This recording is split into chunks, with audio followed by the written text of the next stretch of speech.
يقول سأتوب وهو مصر على الذنب. كم قلت له كم ستعيش؟ 20 30 بل 80 ثم ماذا؟ لا بد من الرحيل من دار الغرور.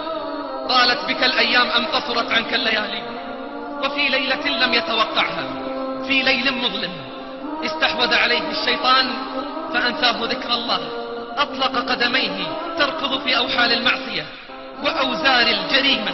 ألهته الأماني وغرته نسمة الحياة وبهجة الدنيا ومثله كثير. استحوذ عليهم الشيطان فأنساهم ذكر الله.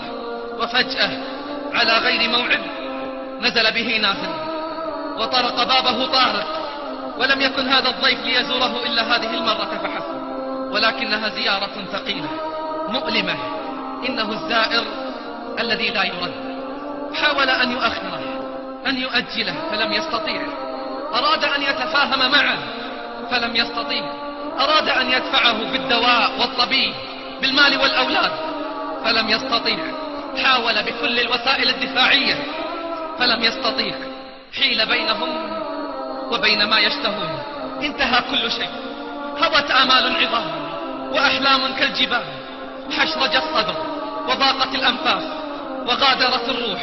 وأمامه أسئلة صعاب وجنة ونار. هلك المسوفون. فقل لي بالله العظيم، كيف حال الشباب اليوم مع صلاتهم؟ كيف حال الشباب اليوم مع صلاتهم؟ حال عجيبة. قسم لا يصلي ولا يركع لا بليل ولا بنهار، وقسم يقدم ويؤخر وينام، يصلي متى ما شاء وكيف ما شاء. ألا يظن أولئك أنهم مبعوثون ليوم عظيم، يوم يقوم الناس لرب العالمين؟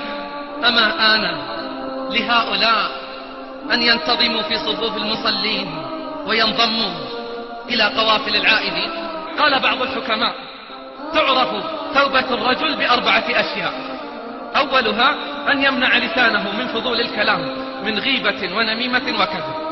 ثانيها أن لا يحمل في قلبه حسدا ولا عداوة لأحد من المسلمين. ثالثها أن يترك أصحاب السوء ولا يصاحب أحدا منهم. الرابع أن يكون مستعدا للموت، نادما على الذنب، مستغفرا لما سبق من ذنوبه، مجتهدا في طاعات ربه. يا من يرى مد البعوض جناحها في ظلمة الليل البهيم الأليلي، ويرى نياط عروقها والمخ في العظام النحلي، اغفر لعبد تاب من زلاته ما كان منه في الزمان الأولي.